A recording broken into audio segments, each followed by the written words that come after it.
Assalamu alaikum warahmatullahi wabarakatuh to all of you. In the previous lecture, we discussed about primary cells. Now, today, my topic is secondary cells. So, my today's topic is secondary cells.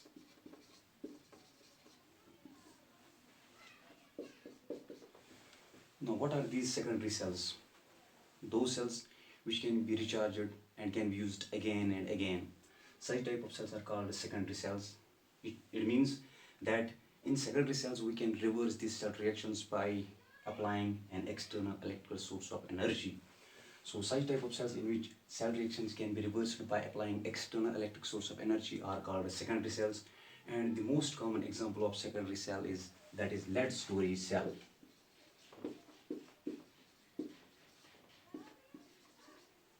Or it's also named as lead storage battery.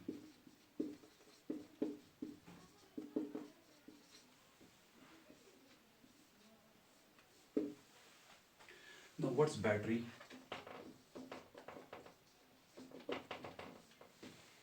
It is the arrangement of cells in series. It is the arrangement of cells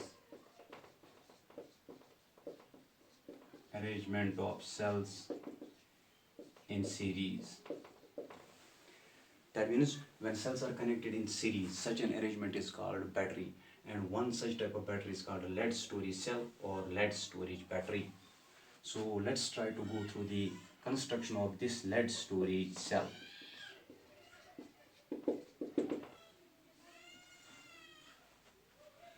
So this lead storage cell or lead storage battery, it's most commonly used in automobiles such as buses, cars, trucks.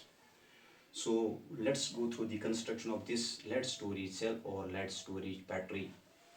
In case of lead storage cell or lead storage battery, we have a container.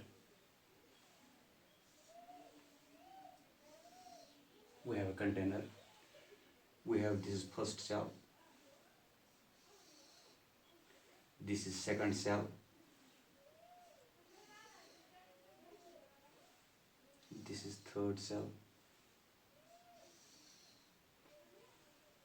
This is fourth. This is fifth cell. And this is sixth. So we have a container and we have lead grids. So one lead grid act as anode. So we have one lead grid acting as anode, and we have another lead grid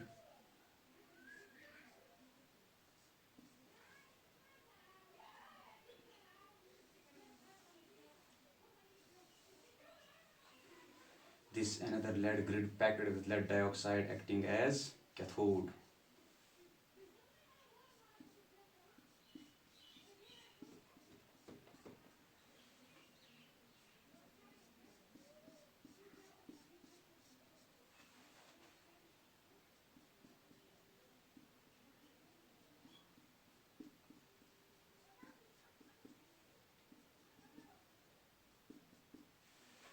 So we have this lead grid, it is PB acting as anode, and here this is negative anode, and here we have it is cathode, it is positive, and it is PbO2, lead dioxide acting as cathode. So as far as construction of dry cell, lead storage cell is concerned, in case of lead storage cell, we have one lead grid. That means it consists of a lead grid acting as anode, and another lead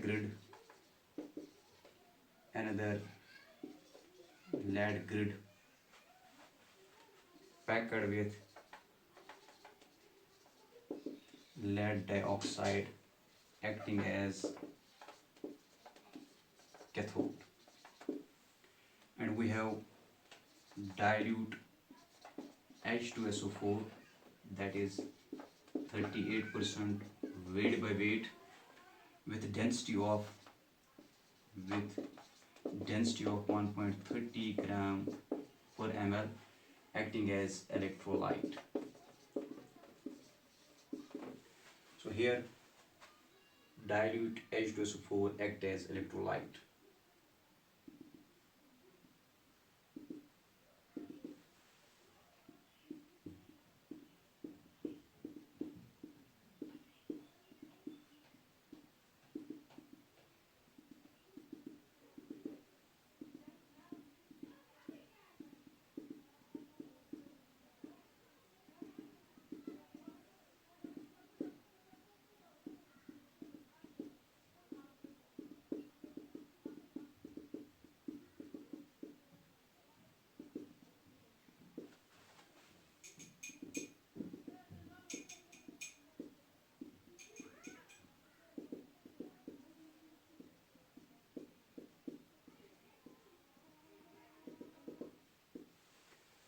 So this is dilute H2SO4 acting as electrolyte.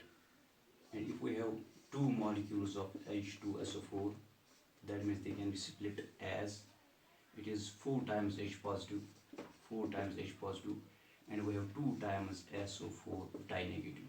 So here total charge is +4 and here total charge is -4. So as far as construction of this lead storage cell is concerned, it consists of a lead grid. We have one lead grid acting as anode, and we have another lead grid that's packed with lead dioxide acting as cathode. So let's go through the cell reactions which occur during discharging.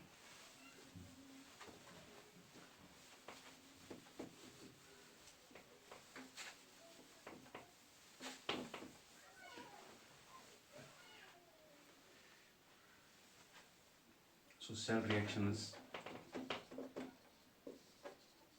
during discharging. As in case of other electrochemical cells, oxidation occurs at anode and reduction take place at cathode. Same is the case here. At anode, lead is oxidized to form lead dipositive as its Pb. It gives Pb dipositive plus 2 electrons, and this Pb dipositive, it combines with one SO4 dinegative in the solution to form lead sulfate as its Pb dipositive plus SO4 dinegative to form PbSO4 lead sulfate. Now what is the net reaction at anode? So net reaction at anode would be the sum of two, that is, it is Pb, this Pb dipositive and this Pb dipositive will get cancelled, and this Pb plus SO4 dinegative, it will form PbSO4 plus we have 2 electrons. So this is the net reaction at anode. Now at cathode, reduction take place at cathode. So let's have a look what happens at cathode. So what is the cell reaction at cathode? At cathode, it is PbO2 lead dioxide in presence of H positive ions. It forms lead sulfate. It forms lead dipositive. Pb gets converted into lead dipositive plus 2 molecules of H2O. Now this Pb dipositive, it will again combine with another SO4 dinegative to form lead sulfate as Pb dipositive plus SO4 dinegative, it will form PbSO4 lead sulfate plus so this Pb dipositive plus SO4 dinegative, it will give PbSO4 lead sulfate. Now the net reaction at cathode would be, so net reaction at cathode what would be the net reaction at cathode? So this is Pb dye positive, Pb dye positive will get cancelled. Now the net reaction is, it is PbO2 plus, we have 4 times H positive, 4 times H positive plus SO4 dye negative, SO4 dye negative plus 2 electrons, it will form PbSO4 plus 2 times H2O. So this is net reaction at anode and this is net reaction at cathode. Now what would be the overall reaction during discharging? That would be the sum of two, net anodic reaction and net cathodic reaction. So we will get overall reaction during discharging.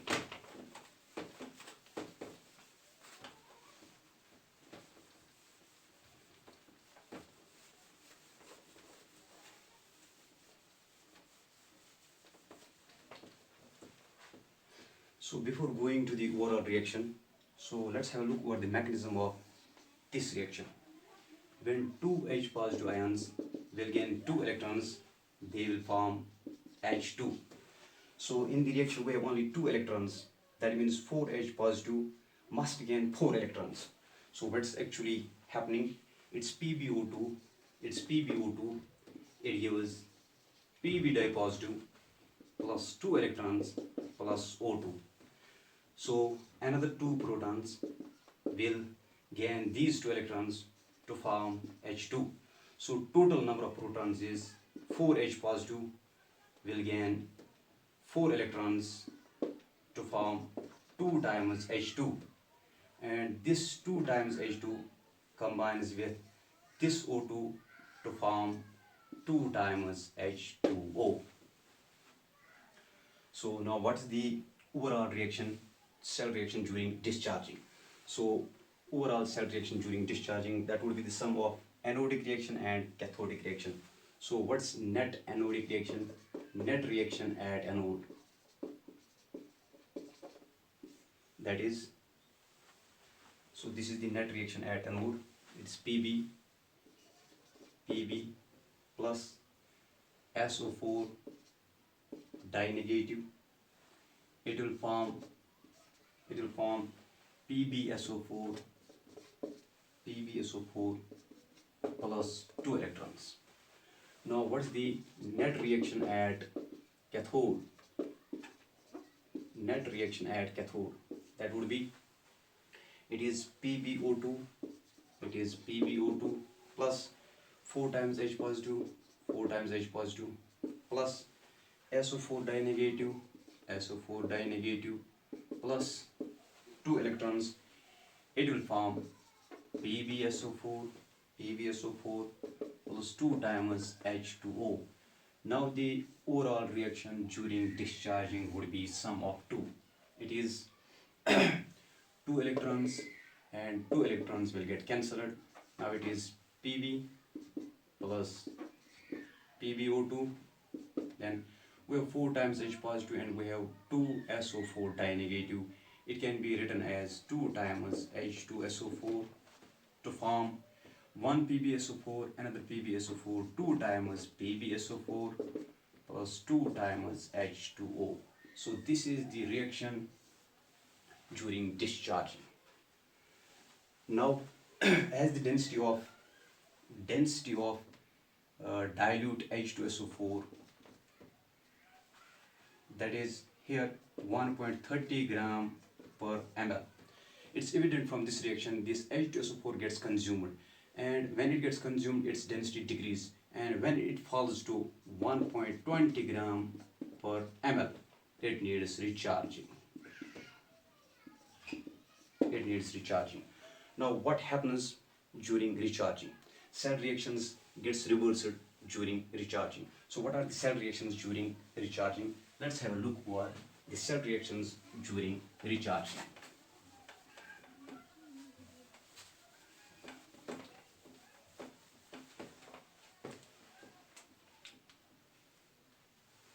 So during recharging,